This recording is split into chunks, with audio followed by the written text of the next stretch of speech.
All right, let's just jump right into this explainer for part 14 of our revenue cycle management series.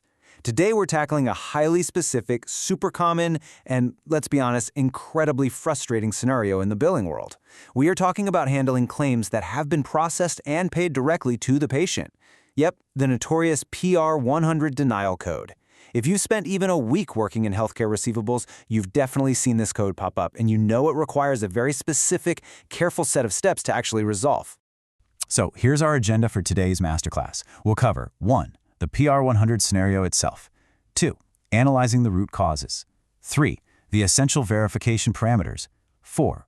The resolution decision tree. 5. An AR caller note template. And finally, number 6, a quick lesson knowledge check. Okay, Section 1, the PR100 scenario, what it is and why it matters. So let's look at the actual definition of Claim Adjustment Reason Code PR100. It literally translates to payment made to patient, insured, responsible party, or employer. The crucial takeaway here is that the payer has completely bypassed the healthcare provider. Instead of routing the reimbursement to your clinic or hospital like they usually do, they've gone ahead and released the check directly to the patient or the policyholder. The money definitely left the payer, but it certainly didn't land in your bank account. So why exactly does this happen? It understandably causes massive friction in the billing cycle, right? You provided the service, so why didn't you get the check? Well, it basically happens because the payer believes they are legally obligated to reimburse the policyholder, not you.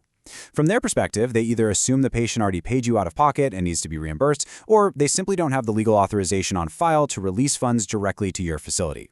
Basically, the patient gets a surprise bonus check and you get a massive headache. Moving on to Section 2, analyzing the root causes. We're looking at the 3 primary triggers. Now, as an AR associate investigating these claim files, you can't just guess what went wrong. It's like being a detective. You have to actively dig into the billing system, pull up the original CMS 1500 claim form, and really review the data to diagnose the root cause, long before you even think about picking up the phone to call the payer. And honestly, your investigation will almost always point to one of these 3 usual suspects. First up, a missing assignment of benefits, or AOB signature in Block 13 of the claim form. If the patient didn't sign this, the payer literally cannot legally pay you. Second, the healthcare provider maybe didn't check the Accept Assignment box in Block 27. Or third, and this happens all the time, the healthcare provider is simply non-participating, meaning they're out of network with that specific payer. A lot of payers have strict policies where they will only send direct payments to contracted providers, period. All right, Section 3. Essential verification parameters. This is all about data gathering with the payer.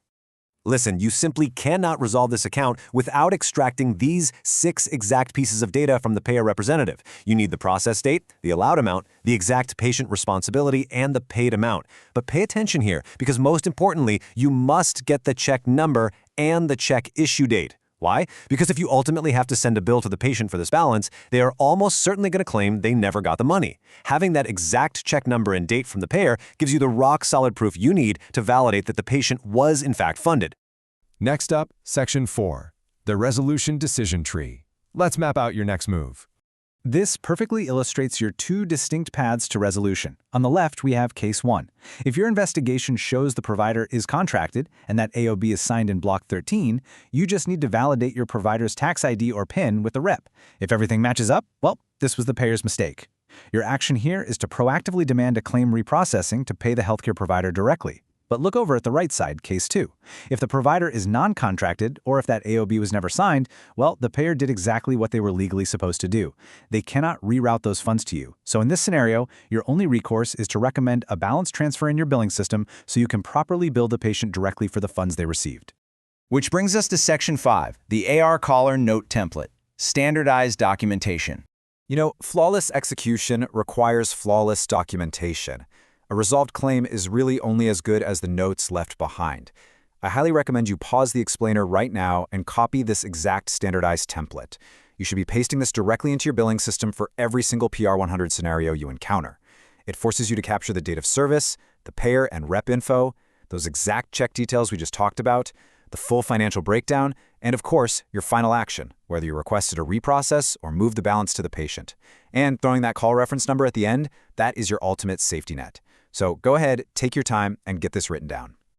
All right, let's wrap things up with Section 6, lesson knowledge check. Time to validate your expertise. Let's test your active recall with a super quick 3-question knowledge check. Let's see how much you've actually absorbed today. Question 1. Think back to our root cause analysis. Which specific block on the CMS 1500 claim form dictates the assignment of benefits, proving that the patient gave you permission to be paid directly? Are you looking at A. Block 27, B. Block 13, C. Block 19, or D. Block 33? Take just a few seconds to think it over. Okay, moving on to question 2. Let's go all the way back to the very beginning. What is the exact word-for-word definition of the PR100 adjustment reason code? Does it signify A, claim denied for missing info, B, payment applied to deductible, C, payment made to patient or insured, or D, duplicate claim? Go ahead and formulate your answer. And finally, question 3. This one tests your decision tree logic. What happens if you discover the healthcare provider simply isn't contracted with the payer, meaning they are non-par? What is your final resolution? Do you A, send it to coding, B, bill the patient, C, adjust the balance to 0, or D, request reprocessing? Lock in those answers. All right, let's check your answers against the key. Question 1 is B, block 13. Question 2 is C, payment made to the patient or insured. And question 3 is B, you must bill the patient because the payer absolutely will not reroute funds for a non-contracted provider. If you got all 3 right, that is fantastic. You are officially ready to tackle these claims in the real world. I really hope this structured breakdown empowered you to handle PR100 denials with total confidence, turning what is usually a frustrating roadblock into a simple, logical workflow. But before you go, I want you to ask yourself a quick question. How much of your clinic's hard-earned revenue is currently sitting in your patient's bank accounts simply because of a missing signature in Block 13? Think about that. Share and subscribe for free courses on Decode Healthcare with Harshal.